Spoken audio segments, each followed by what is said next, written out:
Hygge is a Danish word used when acknowledging a feeling or a moment, whether alone or with friends, at home or out, ordinary or extraordinary, as cozy, charming, or special. Hygge doesn't require learning how to, adopting it as a lifestyle, or buying anything.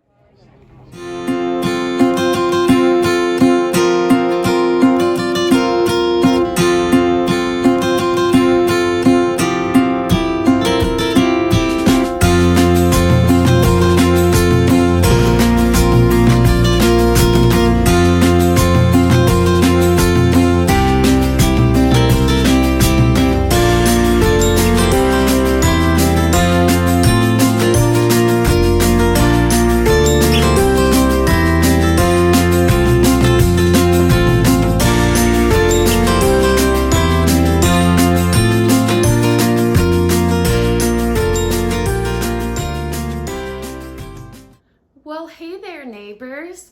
Today I'm going to be talking about Hoo-Gah. For reference, Hoo-Gah is a Danish word. Danish people are ranked the happiest people in the world. So in my own curiosity, I wanted to know why that is. So I started doing some research and I discovered this term, Hoo-Gah.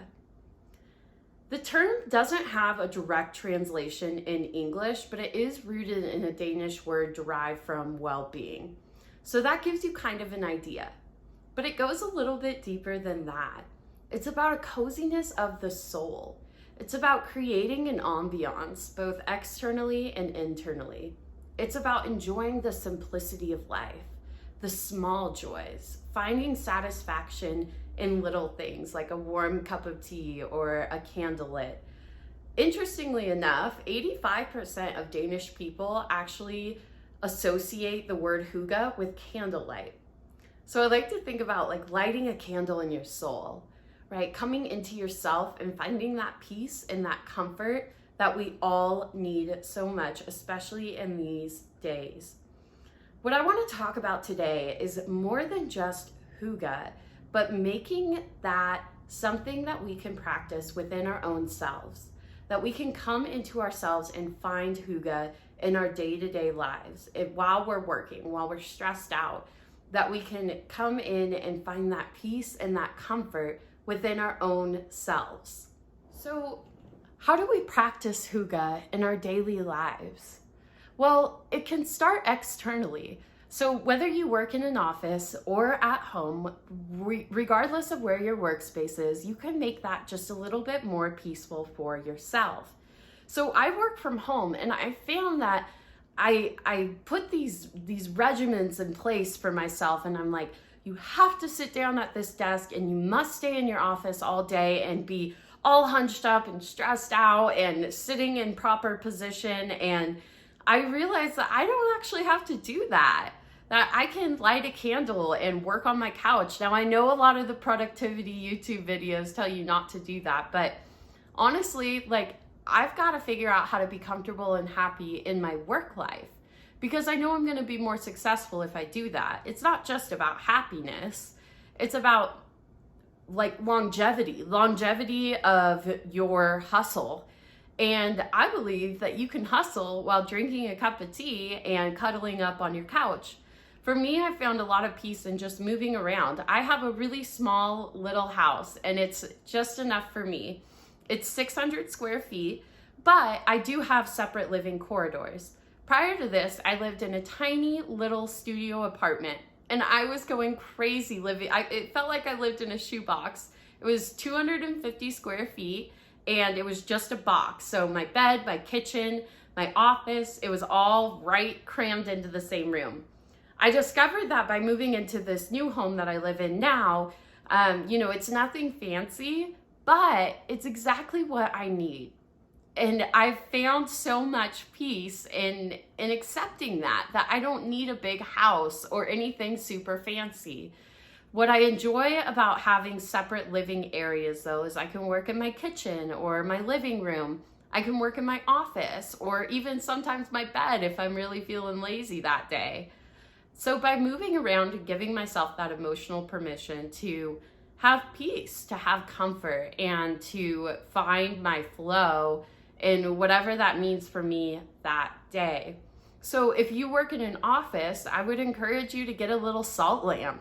You know, they put out negative ions that help balance the positive charges in the atmosphere.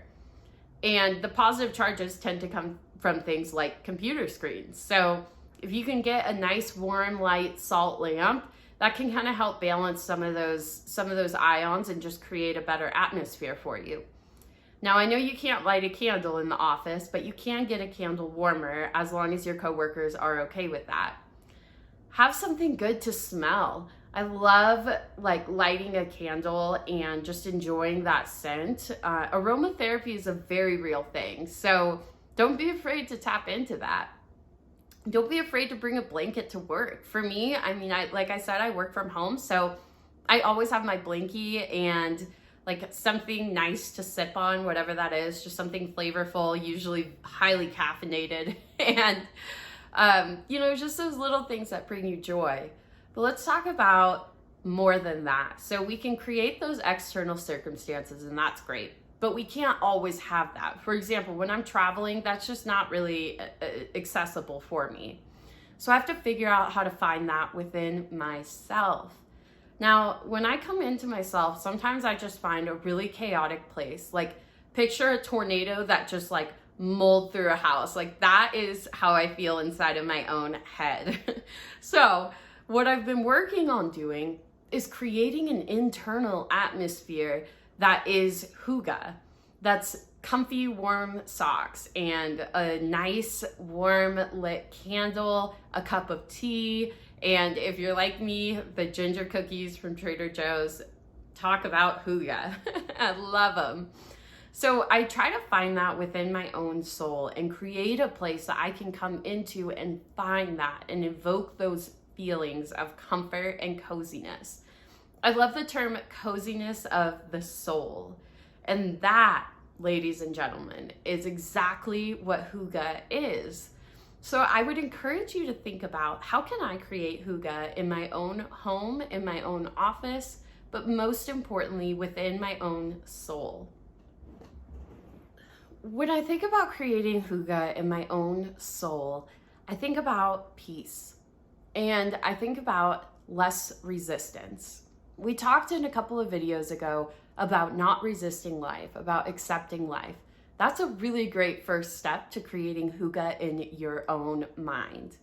So one of the things that I really like to practice is letting go of my criticism.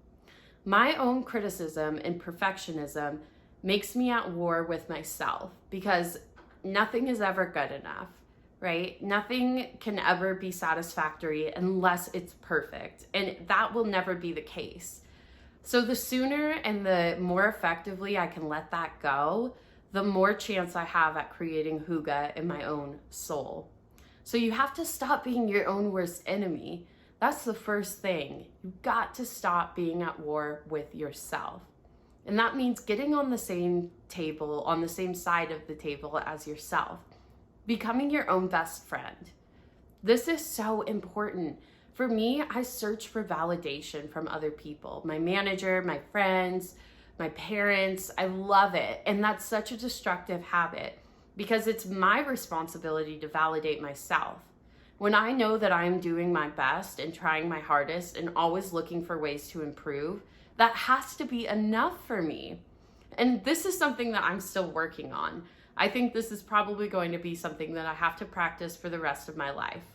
And it starts with that awareness of noticing when you are being highly critical of yourself, when you are expecting perfection, and then coming in with maybe a new thought, which is, how is this serving me?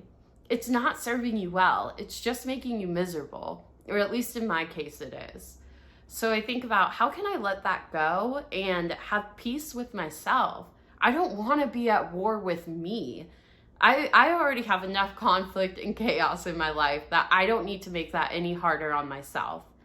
So I try to be my own best friend, and I try to constantly be encouraging myself. This is so important, especially if you're one of those people who seeks validation, which I think most of us are. When I find myself seeking validation, I lose all of my serenity.